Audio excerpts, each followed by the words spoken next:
नमस्कार, न्यूज 24 महाराष्ट्रमध्ये तुमचे स्वागत। मी गणेश शिंदे।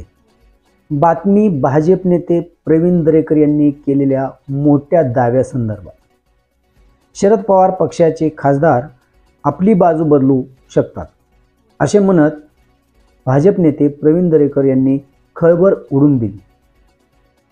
आपल्याला एक व्हिडिओ दाखवतो, तुम्ही तो पहा। आपण जनतेला न्याय देऊ शकत नाही। उद्या आपलं राजकीय भविष्य या परिस्थितीमध्ये काय राहील ही त्यांना विवंचना आहे आणि त्याच्यामुळे स्वतःच्या भविष्यासाठी आणि मतदारसंघाच्या विकासासाठी अशा प्रकारचा निर्णय त्या ठिकाणी महाविकासचे किंवा शरद पवार साहेबांचे खासदार आमदार घेऊ शकतात याविषयी त्या ठिकाणी दुमत असायचं काही कारण नाही। पाहिलात, महाराष्ट्र विधानसभा निवडणुकीत महायुतीने मोठा विजय मिळवल्यानंतर भाजपचे मनोबल उंचावले आहे। मुख्यमंत्री देवेंद्र फडणवीस यांचे निकटवर्तीय भाजप नेते प्रवीण दरेकर यांनी मोठा दावा केला आहे। विधानसभा निवडणुकीत शरद पवार यांच्या नेतृत्वाखाली राष्ट्रवादी काँग्रेस पक्षाच्या खराब कामगिरीनंतर त्यांचे खासदार आपली बाजू बदलून भाजपमध्ये प्रवेश करू शकतात असे दरेकर यांनी म्हटले आहे। महाराष्ट्र विधानसभा निवडणुकीत उद्धव ठाकरेंच्या शिवसेनेला 20 जागा, काँग्रेसला 16 जागा आणि शरद पवार यांच्या पक्षाला 10 जागा मिळाल्या आहेत।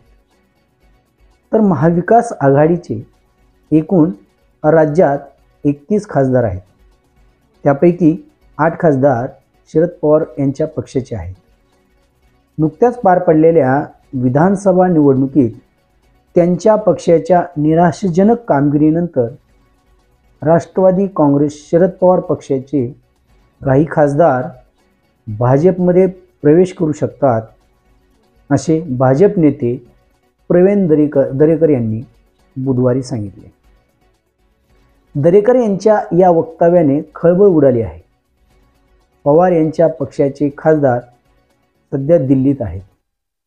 काल रात्री झालेल्या बैठकीत अरविंद केजरीवाल आणि अभिषेक मनु सिंघवी यांच्यासह पक्षाचे अनेक खासदार उपस्थित होते। लोकसभा निवडणुकीत शरद पवार यांच्या नेतृत्वाखाली राष्ट्रवादी काँग्रेसने 10 जागा लढवल्या होत्या।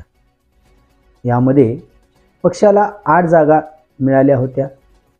शरद पवार यांच्या लोकसभा सदस्यामध्ये त्यांची कन्या सुप्रिया सुळे यांचाही समावेश आहे। दरेकर म्हणाले की अनेक महाविकास आघाडीचे खासदार, विशेषतः राष्ट्रवादी शरद पवार पक्षाचे ज्या मतदारसंघाचे प्रतिनिधित्व करतात तिथे विधानसभा निवडणुकीत भाजप महायुतीने सर्वाधिक जागा जिंकल्या आहेत। दरेकर म्हणतात, विकासाला प्राधान्य दिले तर केंद्र आणि राज्य दोन्ही सरकारे भाजप आघाडीच्या ताब्यात आहेत। अशा परिस्थितीत ते त्यांच्या राजकीय भविष्याचा काळजीपूर्वक विचार करू शकतात।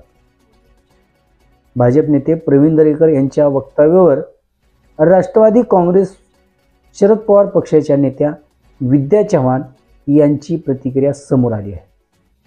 त्यात चव्हाण यांनी दरेकरांच्या दाव्याला काही तथ्य नसल्याचे म्हटले आहे।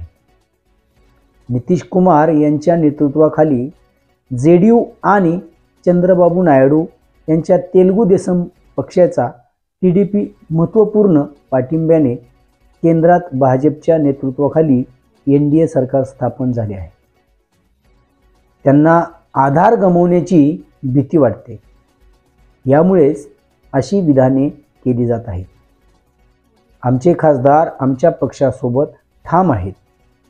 राज्यात महायुतीला विधानसभा निवडणुकीत मोठा विजय मिळाला असून यात पवारांचे पुतणे अजित पवार यांचाही मोठा समावेश आहे, असे राष्ट्रवादी काँग्रेस शरद पवार पक्षाच्या नेत्या विद्या चव्हाण म्हणाल्या। येणाऱ्या काळात राज्यात काय भूकंप होतो काही पाहणे आता गरजेचे आहे। तोपर्यंत आपण इथंच थांबूया। तुम्ही पाहत राहा न्यूज 24 महाराष्ट्र।